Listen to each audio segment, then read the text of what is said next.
Fala pessoal, Dr. Marcos aqui, estou muito feliz com esse vídeo, uma nova fase, não só desse canal, mas da minha vida também.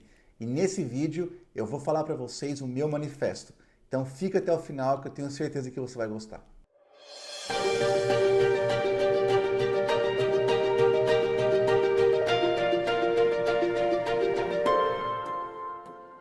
Então pessoal, em 2020, o Conselho Federal de Medicina do Brasil lançou um documento que fala que existem mais de 500 mil médicos registrados no Brasil. Já tem mais de 500 mil de pessoas que pagam a anuidade do CRM. E você tem que imaginar que se a pessoa paga a anuidade, quer dizer que muito provavelmente ela está na ativa, senão ela não pagaria.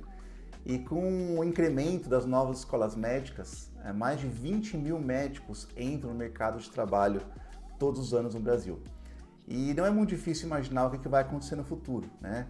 A carreira médica ela vai se tornar uma espécie de commodity, ou seja, aquilo que você faz, a sua atuação como médico, vai se tornar uma coisa mais banalizada, né? E o resultado prático disso qual que é? O valor pago pela hora do médico com certeza tende a cair. E a gente já vê isso acontecendo, né? Recentemente eu coloquei nas redes sociais anúncios de pessoas que estavam, ou empresas que estavam anunciando pagar cerca de R$ 20 por hora ou R$ 20 por consulta, né, de um médico no interior do Brasil, e isso eu acho um absurdo, né? E como que a gente faz para se diferenciar, como que a gente faz para vencer isso daí? Então é para isso que eu estou aqui para ensinar vocês. Antes de falar sobre os 5 princípios desse manifesto, eu quero dizer que quando você se forma na faculdade de medicina, embora você acredite nisso ou não, o que você vai acabar sendo é um vendedor de horas, né? Por mais que hoje em dia a gente saiba que, como médico, a sua hora realmente vai valer mais do que outras profissões, mas no final das contas você sempre vai chegar naquele limite, que é o limite do tempo, né? Ninguém consegue trabalhar plantões de 24 horas todos os dias, né? Porque você vai entrar numa espécie de burnout. Então você vai, quando você vende horas, você acaba chegando nesse teto, né?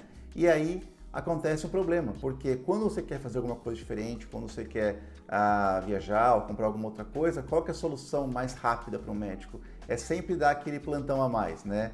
Então todo mundo já fez isso. Só que isso daí você acaba pagando um preço por isso, que é o preço da sua saúde e o tempo que você poderia passar com a sua família, tá?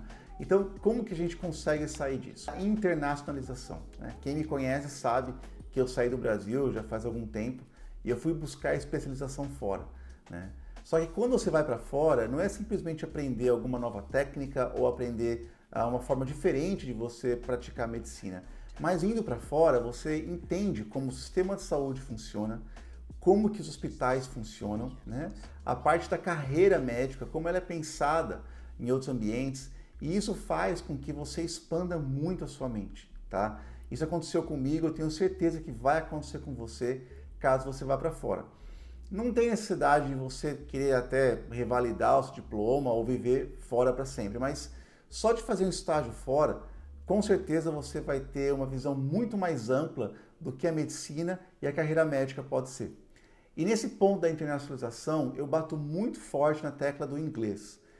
O inglês, ele já há algum tempo é a linguagem tanto do business, né, dos negócios, quanto da ciência.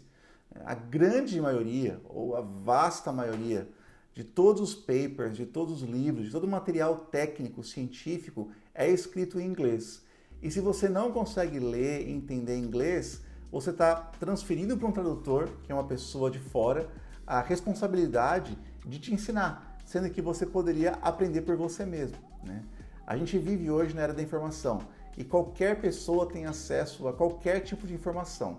Porém, a maior parte de informação de qualidade, ela está em inglês.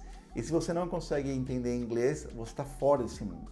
Além disso, não só entender inglês, mas também se comunicar em inglês. Quando você se comunica em inglês, você tem a chance de se relacionar com as principais cabeças do mundo, né? Então você não fica só restrito ao Brasil. Você pode beber da fonte, né? Então você consegue ler em inglês, mas também se comunicar em inglês, apresentar em congresso, apresentar trabalhos e também fazer parcerias com players internacionais.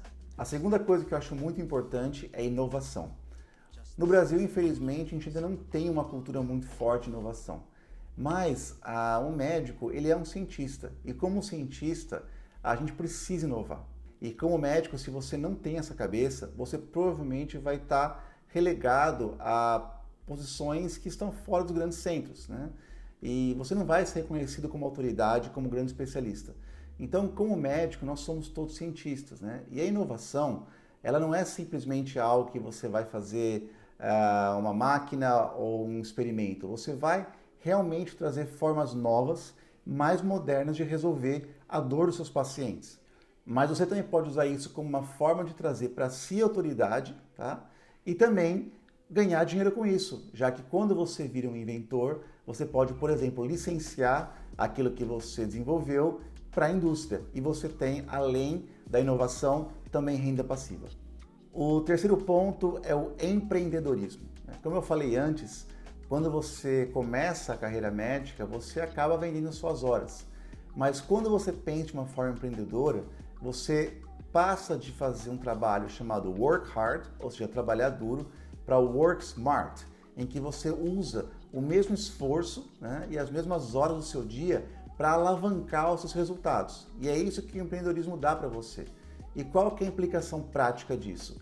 Você não precisa ficar dando horas e horas e horas de plantão, porque com o mesmo esforço e com a mesma energia, você consegue levantar fundos que demorariam às vezes horas ou dias de plantões para você levantar a mesma quantia.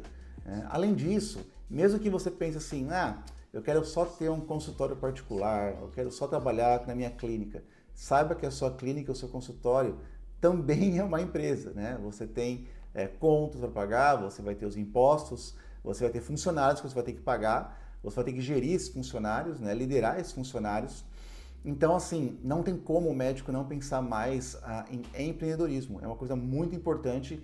Eu tenho certeza que vai fazer você sair dessa boiada de médicos que tem no Brasil e para se destacar. E junto com o empreendedorismo vem a inteligência financeira. Eu estou cansado de ver médicos que ganham bem, né, dão bastante plantão ou têm a sua clínica de sucesso, mas estão endividados, né? É uma coisa que é impressionante, porque a faculdade de medicina, ela não ensina, na verdade, a gente a lidar com dinheiro. Ela, na verdade, não ensina nem a gente a cobrar por uma consulta, cobrar pela nossa hora direito, né? A gente acaba se subvalorizando e se você não sabe como investir o seu dinheiro, você não sabe como fazer o seu dinheiro trabalhar para você, né? E quando você aprende isso, você começa a ganhar dividendos e o dinheiro vira um funcionário seu, não você é um escravo do dinheiro. E finalmente, inteligência emocional e desenvolvimento pessoal. O médico é um líder e você precisa entender isso desde já. É curioso que a gente vê os nossos colegas fora da medicina, quando eles começam a trabalhar numa empresa, eles vão atingindo, vão galgando os degraus pouco a pouco, né? Eles não começam como líderes, né? Eles começam como liderados até eles atingirem cargo de gerência, diretoria, e aí sim eles têm uma equipe para liderar.